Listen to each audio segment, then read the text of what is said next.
Hola, soy Camila Y yo soy Milena. y hoy en este trabajo vamos a hablar sobre tres textos. El primero de ellos es El Martín Fierro de José Hernández. Este texto fue publicado, su primera parte, en 1872, mientras que la segunda parte fue publicada en 1879. Sí, después vamos a relacionarlo con El amor de Martín Cohen, publicado en 2011, en un contexto en el cual en el 2010 se había sancionado la ley de matrimonio igualitario, por lo cual en el país había mucha discusión política y social sobre los temas de disidencia sexual. Y por último, Las aventuras de la China Iron, publicado en 2017. Sí, que también fue publicado en un contexto donde había mucha discusión, más que nada feminista, dentro de nuestro país, con los movimientos de Ni Una Menos y también los primeros avances de la ley de legalización de aborto. Del aborto. Pasando ahora sí al primer tema que queríamos tratar, era la polifonía de textos o textual. Es un término implementado por Bakhtin.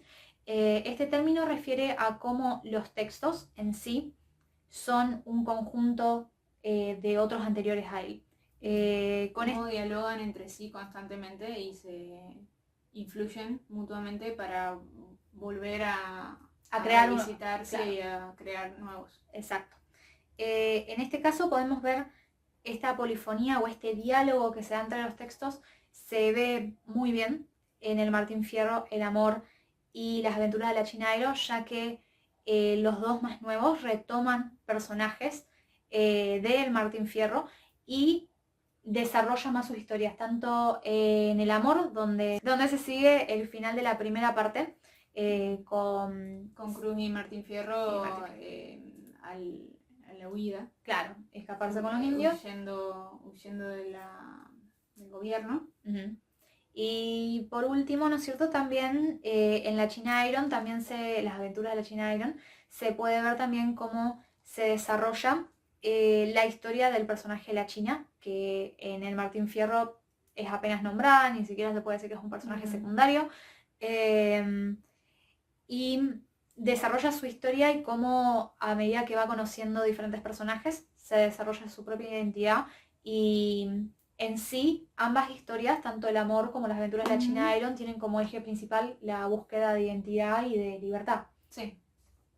Como segundo tema queríamos discutir acerca del uso del lenguaje, de las similitudes y las diferencias que tienen ambos textos con el Martín Fierro. Una de las similitudes que pudimos observar es el gran uso de comparaciones y metáforas relacionadas a la naturaleza o a elementos de la naturaleza que se dan tanto en los textos contemporáneos como en el Martín Fierro. Esto se puede ver en citas tales como estas. Sí. Por ejemplo, en esta cita se puede ver cómo se relaciona el gaucho con un toro y cómo se destaca el aspecto salvaje del mismo. Después, en cuanto a la China Iron, también podemos ver otra similitud, otra cita, ¿no es cierto?, que va más relacionada con lo que es un fenómeno meteorológico. En este caso, en la cita que presentamos, se compara la danza o el baile de los gauchos con un huracán. Las citas, por lo general, en estos textos no solamente tienen que ver con comparación de animales, como dijimos al principio, sino también con fenómenos naturales. Exacto. Luego, lo que pudimos notar también fue una diferencia bastante sustancial entre los textos contemporáneos de Martín Fierro, es la construcción que se hace de la imagen del indio. Por un lado, en el Martín Fierro, más que nada en la vuelta del Martín Fierro, en la segunda parte, es totalmente negativa. El indio es visto como un otro, al cual hay que... Sí, hay que diferenciarse constantemente y es un otro violento que ni siquiera se considera humano, sino que es más animal que humano. Sí, y con que representa una amenaza, digamos, para la sociedad civilizada que planteaba Hernández y también Sarmiento. Exacto.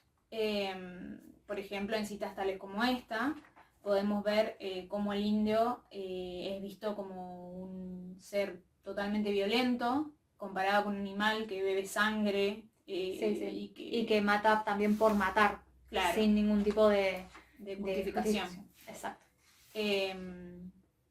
Después podemos decir que ya en los textos contemporáneos esto está totalmente subvertido, y lo que sucede es que los indios y el lugar donde habitan ellos se ve como un lugar de libertad absoluta, un paraíso terrenal donde todo es posible y donde las personas son todas iguales. Exacto. No hay jerarquías tan marcadas como en la sociedad occidental. Exacto. Se puede ver en citas también como esta, que sacamos en este caso tanto de la China, las aventuras de la China Iron, como de El amor, cómo también se humaniza a los indios y cómo se los ve casi como la cúspide de la libertad, ¿no es cierto? Son, si la libertad tuviera un cuerpo, serían estas personas, que eso también los consideran personas, son individuos, ya no son animales ni son una amenaza, sino que es el único lugar donde se pueden a ellos mismos considerarse libres. Por último, queríamos hablar acerca de la inclusión de lo queer en estos textos contemporáneos.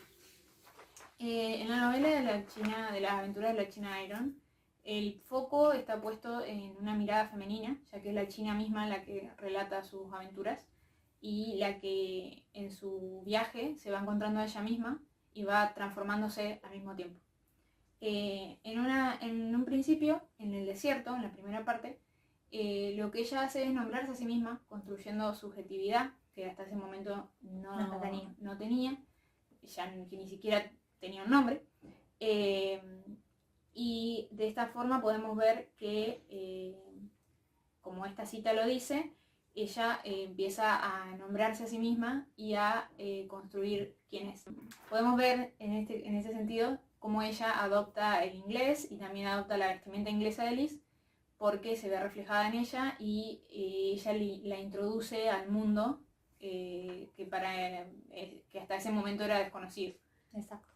Por otro lado, ¿no es cierto?, tenemos otra parte dentro de las aventuras de la China Iron, que es el 14, donde empieza un camino de transformación. La China, en este caso, decide cortarse el pelo y empieza a vestirse de hombre inglés, como dice bien la cita que vamos a poner ahora. En este caso, lo que sucede con la China es que empieza este proceso de transformación a ser un alma, lo que ella denomina un alma doble. Ya no se siente tan identificada siendo solamente mujer o siendo solamente femenina, sino que también se empieza a sentir identificada siendo hombre o con elementos masculinos. Esto se puede ver también potenciado una vez llega con los indios, donde narra también que los indios son hombres, mujeres y almas dobles como las de ella. Por eso, como decíamos, la última parte, en Tierra Adentro, se da una total libertad en cuanto a la fluidez de género, pero también en un aspecto más amplio, ya que las relaciones homosexuales, heterosexuales y todo tipo de vinculaciones son totalmente aceptadas como normales, y se observa una total libertad. Y podemos ver cómo ya estas transformaciones son mucho más simbólicas. Ella empieza a transformarse de repente en pez o en puma, se funde con el paisaje y se empieza a compenetrar, digamos, con la naturaleza. Exacto. Por otro lado también, cuando hablamos de libertad, como recién decíamos, y la parte queer, también vemos esto en el amor, en la relación que tienen Fierro y Cruz.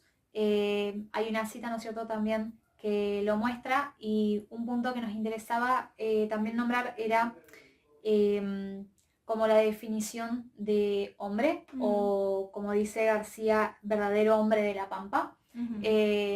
Este cuestionamiento constante que se hace de la masculinidad dentro del libro, donde en un principio